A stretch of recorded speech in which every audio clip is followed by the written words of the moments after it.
Shalom, Salam. haleluya, puji Tuhan. Kita dapat bertemu kembali di video kali ini. Setelah kita di episode yang lalu, kita bercerita kesaksian kami di saat-saat sebelum kami melanjutkan ke jenjang pernikahan. Dan kami di video kali ini akan melanjutkan kesaksian kami, bagaimana perjalanan kami setelah menikah, bagaimana kami suka dukanya menikah, dan bagaimana pertolongan Tuhan dinyatakan pada kami.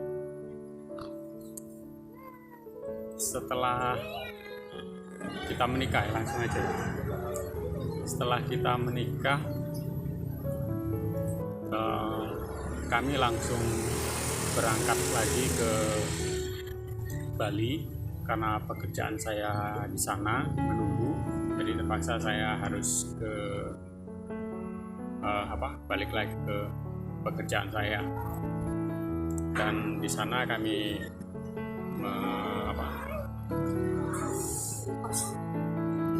menempati satu kamar kos dan sangat sederhana sekali dengan gaji pekerjaan saya yang hanya pas-pasan. Nah, dengan gaji yang pas-pasan, ternyata setelah kami menikah itu nggak langsung lepas dari masalah. Jadi setelah menikah itu ada masalah baru setelah kami menjalani proses masa hubungan sebelum menikah itu. Setelah kami menikah juga kami menjalani satu pengalaman baru yang boleh kami alami pada saat itu, sehingga kami agak menjalani hidup kami itu ya masih dengan di bawah rata-rata itu. Nah, dengan makan seadanya, bermodalkan kalau untuk makan itu kami hanya memakai peralatan memasak itu dengan magicom. Dengan magicom, jadi menanak nasi dan memasak sayur itu kami ada dipakai magicom itu. Pokoknya enak nggak enak ya kami makan. Sangat mengenaskan. Sangat mengenaskan kalau kita rasakan, kita mengenaskan. Ya, karena kita memang harus jalani seperti itu ya, kita jalani. Padahal waktu itu istri saya sedang hamil muda. Seharusnya sih memang harus banyak makan yang bergizi. Tapi karena kehidupan kami hanya masih di bawah rata-rata ya kami jalani seadanya. Makan sayuran pun kami menanam di pinggiran sawahnya orang itu. Saya tanami kangkung dan sayuran apa itu demi untuk menghemat. Tapi ternyata walaupun berhemat, tetapi kami masih saja untuk mengalami agak kehidupan yang susah itu. Mungkin saya menambahkan sedikit, ya memang setelah kami menikah, kami harus kembali lagi ke Bali karena di situ kami bekerja, dan otomatis setelah menikah pun saya harus keluar dari pekerjaan. Dulu saya di pariwisata, dan setelah menikah saya mengundurkan diri dari pekerjaan, fokus untuk melayani suami.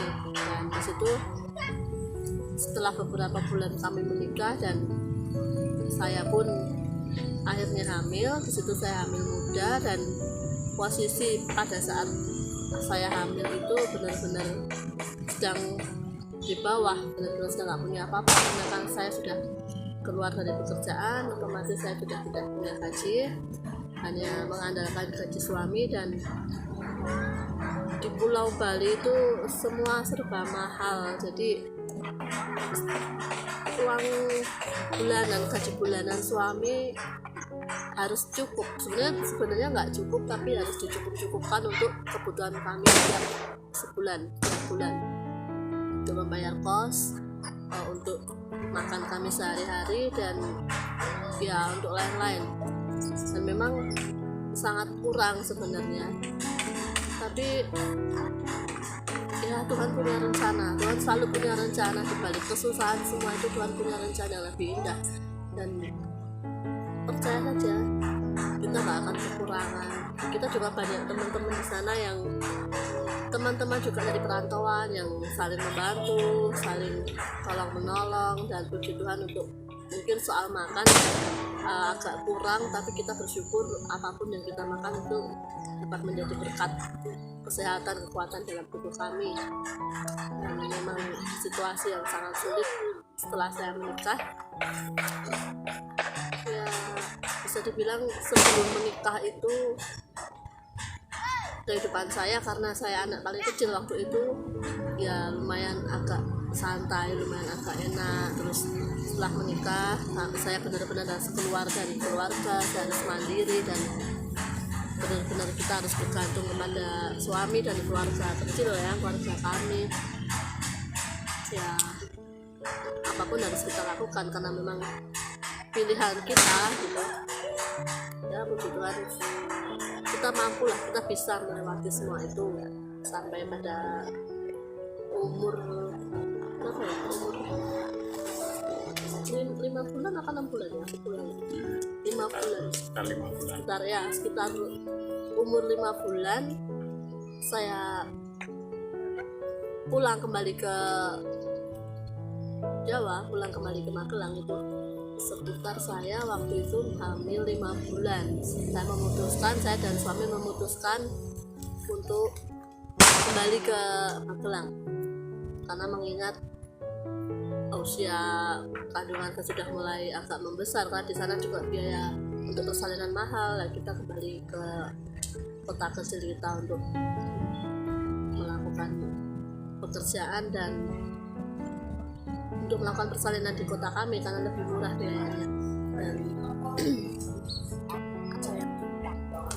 ya untuk persalinan, karena waktu itu setelah kami pulang lagi dari perantauan, pulang ke kampung halaman, saya belum memiliki pekerjaan yang tetap.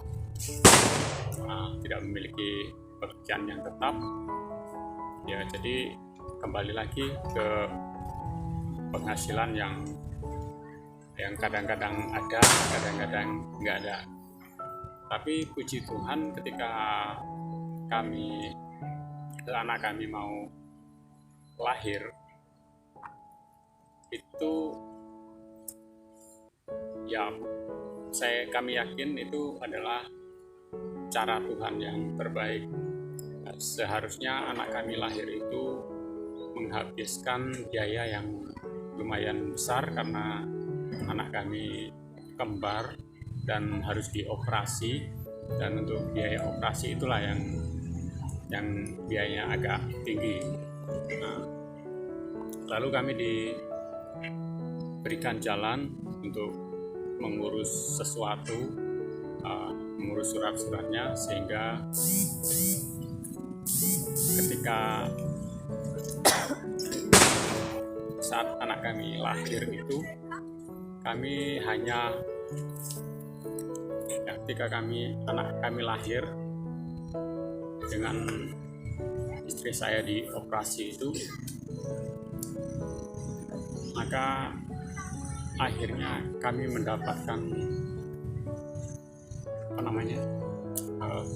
ketika saya urus surat-suratnya supaya mendapatkan kemudahan. Setelah kami urus surat-suratnya, dan biaya rumah sakit pun akhirnya hanya biaya di mana kami hanya mengurus surat-surat itu saja. Jadi hanya biaya ke sana kemari. Administrasi pun hanya berapa ya? Sangat murah. Enggak sampai ratusan, enggak sampai. Jadi paling hanya biaya bensin saja lah gitu. Nah, akhirnya anak kami lahir itu semuanya beres, jadi nggak bayar lagi apa-apa. Seharusnya kami membayar sekian juta, tapi saat anak kami lahir itu kami tidak membayar lagi sampai kami keluar dari rumah sakit itu. Ada satu cerita yang menarik, itu mujizat bagi saya pribadi, karena pada saat mau melahirkan itu karena operasi ya, rencana sih memang kita nggak mau operasi, tapi karena anak yang perempuan itu melintang menutupi jalan lahir, jadi harus dioperasi. Dan pada waktu operasi